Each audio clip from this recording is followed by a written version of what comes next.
Imagine walking into a store and someone asking you where you got your necklace. Doesn't that make everyone feel good? Well, what if you actually made that necklace? Almost sounds too difficult to be true, but actually it's not. And all you need is a little patience, creativity, and your own personal flair, and you will be selling your pieces on Etsy in no time. So if you're not sure how to get started, like me, Jenny from First Rate Secondhand Thrift Store has mastered the do-it-yourself, and today she's going to teach us how to make our own jewelry, and we could end up with enough stuff to take to good old Tom's.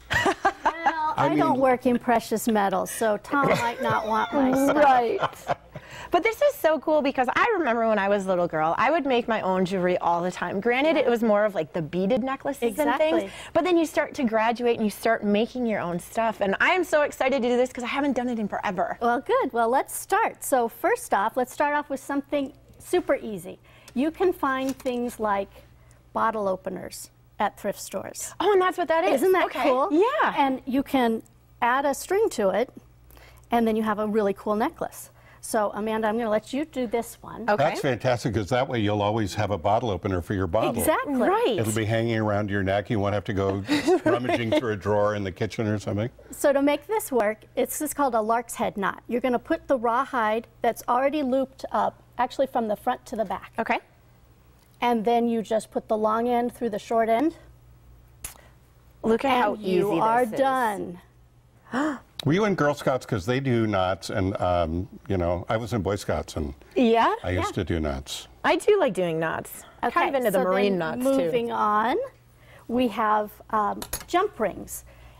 Once you master a few techniques, you can make a lot of different kinds of jewelry. So I'm just going to show you a few techniques today, and then your creativity gets to take over. And what are these usually used for? Jump rings attach things to things. Okay. Okay, so for example, I have a jump ring holding this little bead dangle on this drawer pull that I used a lark's head knot to make into a necklace. Oh, that is really cool. And did it already have the hole, or is that something that It you... already had the hole. one, okay. Yeah, actually it hung like this when it was on a drawer. Oh, So I right. turned it upside down. So jump ring is like when you get a key ring sometimes, and it'll already have, and you have to, if you want to take it apart, you have to bend it apart. Right, so let me show you the best way to do that. Bobby, if you can grab two of those little pliers And plier them. and on each side, and then the technique you want to do is, instead of pulling apart like this, you want to offset it like this. Oh, and everybody, I think, usually their Yeah. first instinct is to pull it pull apart. Well, that's just easy that way. Yeah, it wants to bend that way, and then to put it back, knew? you just put it back. Sometimes you have to do this to get it to go back together. Oh, look at that. And so this is anything that falls off of your jewelry, or a clasp that's broken and you need another side for it, you can easily do like this. Or if you find a broken piece of jewelry in a thrift store, you can fix it and probably get it for really cheap. Oh, yeah. I love that. Look at how easy that is. I know, I love this. Is fantastic. Okay, moving on. Now we want to make a eye pin. Okay. This is a little loop on the end of a piece of metal. Turn it that way. Okay. Okay, And so you've you got want metal. the way to do this is you take your little piece of metal. This is just 20 gauge brass from the hardware store. Okay. You're going to take your needle nose pliers, so you can each take one of those. Thanks, Bob. Towards one end, make a 90-degree angle. How much of it? Just About a little. half an inch, Okay. maybe a little bit less. All right. Perfect. Now, if you need to clip it, you would use one of these clippers. This is a flush cut. Okay, so there's different pliers depending upon what you want to do. Right, and I would buy jewelry pliers. They have these little springs in the center here that your typical hardware store pliers don't have. Okay. It makes it more comfortable. Oh, got it. Okay. Now, you're going to take your round nose pliers, which are these little pliers that have a tapered, round These guys? little arm. I think you need a new one. You guys need I like the one I have.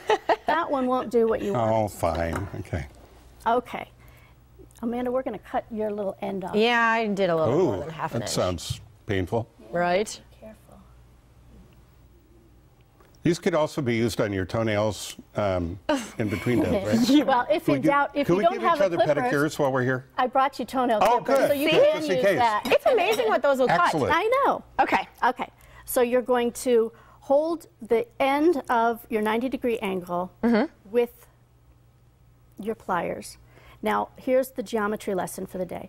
If you look here, circumference, the relationship between circumference and diameter is pi. So this, wherever you're going to wrap it around the pliers, is your diameter.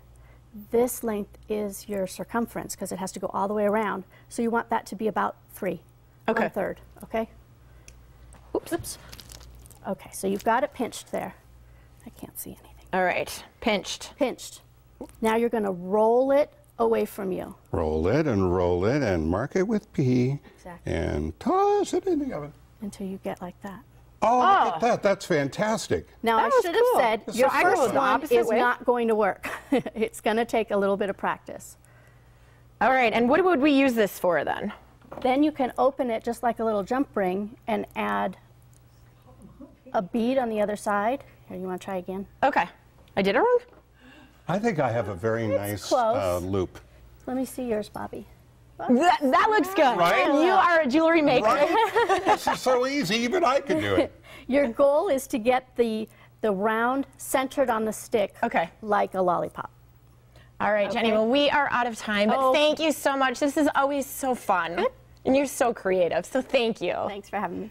And make sure to head over to First Rate Secondhand Thrift Store on Speedway. To learn more, you can call 327-5252 or go online to firstratesecondhand.org. Okay, now let's take a moment to look at our photo of the day, sponsored by BuddySteals.com. Bob sent us this picture of his girlfriend's pooch, Oliver, just relaxing with a Hawaiian shirt, I see. That is cute. You want to sign up for Buddy Steals, just go to BuddySteals.com, enter your email address, and today save on a 2-night stay in Las Vegas at the Stratosphere Hotel and more. And make sure to go to our website, TucsonMorningBlend.com, and enter for our daily giveaways and to enter for our photo of the day. Just go to TucsonMorningBlend.com and click on the contest page. But be sure to give us a description of what's happening in the photo. Still ahead on the show, how safe is too safe when it comes to your personal information online? We'll find out from the guys that know best. Plus, it's a love song just in time for Valentine's Day. Find out where you can catch the show right after the break.